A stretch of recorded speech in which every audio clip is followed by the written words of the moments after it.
to the Horizon Newscast for the week of March 5th, 2012. I'm Leah Armfield.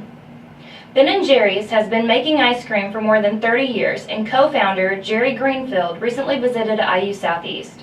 Bella Portero was there as he shared how he expanded a tiny ice cream parlor into a multi-million-dollar enterprise. Jerry Greenfield of Ben & Jerry's Ice Cream was the keynote speaker at the annual Sander Speaker Series here at IU Southeast on Tuesday. In a brief press conference before the event, Greenfield shared some of his beliefs on why he believes Ben & Jerry's has been successful. Political stands, through being a socially responsible business and trying to reach people through the basis of values as opposed to a humorous advertising campaign. Chancellor Sandra Patterson Randalls was there to open the Sander Speaker Series, which was named after the endowment started by Judge Carlton and Sue Sanders. Ben & Jerry's has been recognized for their commitment to social and environmental causes by the Council of Economic Priorities and the U.S. Small Business Administration. The pair have also received the James Beard Humanitarian of the Year Award and the Peace Museum's Community Peacemakers of the Year Award. When asked to describe himself as an entrepreneur, Greenfield's response was, extremely lucky. To give back to society at large, Greenfield and his business partner Ben Cohen have started a foundation to engage their employees in philanthropy and support progressive social change organizations around the country. As Greenfield said during his speech, the good that you do comes back to you. Bella Portero, the Horizon Newscast. Greenfield and Cohen sold Ben & Jerry's to Unilever more than a decade ago, yet still both remain active in the company. In IUS sports news, Morgan Tedesco has the highlights of the Lady Grenadiers matchup with St. Louis Pharmacy.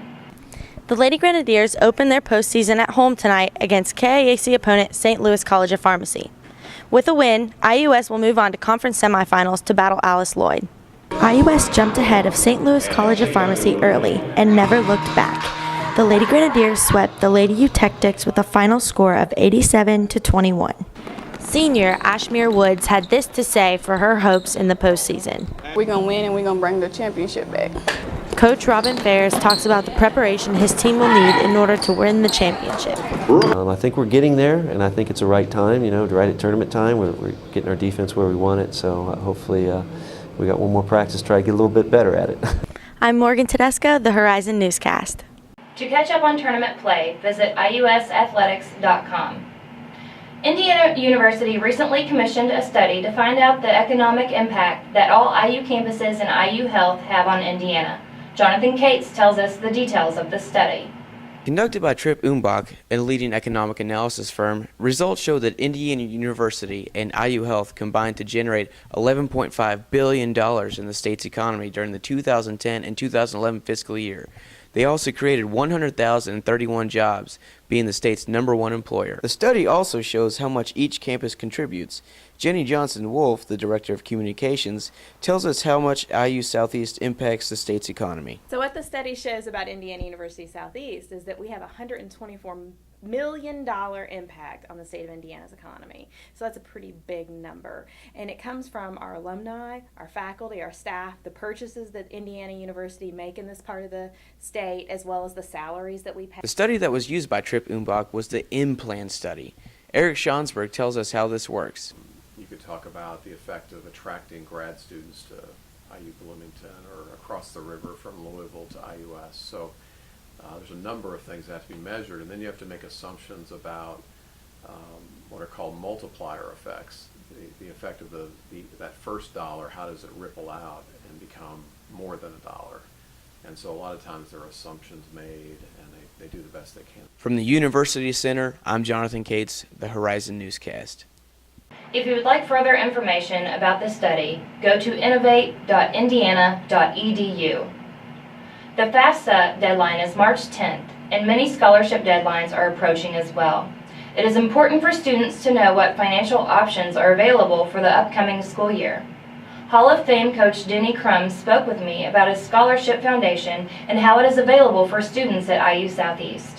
If they come out of high school and are good students and have community participation they have a chance to get selected. Requirements to apply include a 3.0 or higher GPA, community service resume with detailed volunteer involvement, and leadership experience. You must also live in the greater Louisville area, which includes most of southern Indiana. But they don't have to go to the University of Louisville. They can go to IU Southeast, to Bellarmine, to Spalding, to Sullivan, to junior college, or to the University of Louisville. They can go to any of the local schools. The object was to help keep the better students here in town. Financial aid is another way for students to receive monetary help with college tuition. Leslie Turner, a financial aid counselor at IU Southeast, encourages students to become aware of the various programs offered through her office. And sometimes students make decisions about their enrollment because they're having financial struggles. So we just want to encourage everyone to come and see us in the financial aid office. If anything happens like that, we have things that we can do to help you. For additional information about the Denny Crum Scholarship Foundation and to download the application, visit dennycrum.com.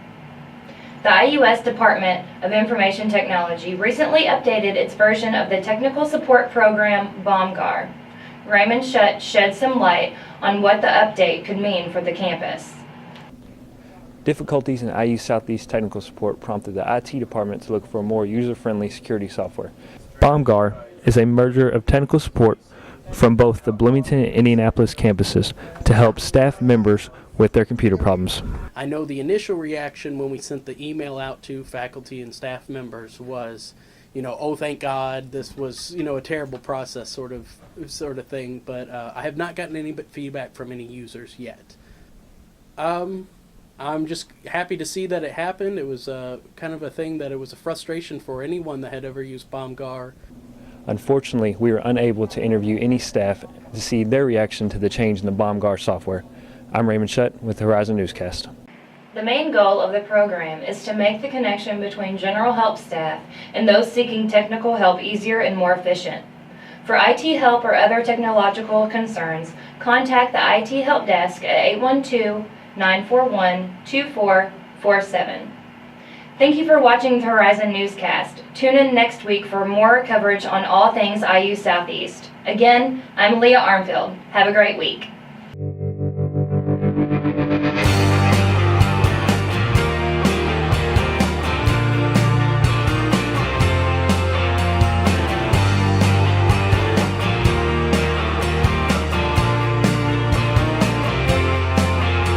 I can't be a strong boy holding up the weight of the others.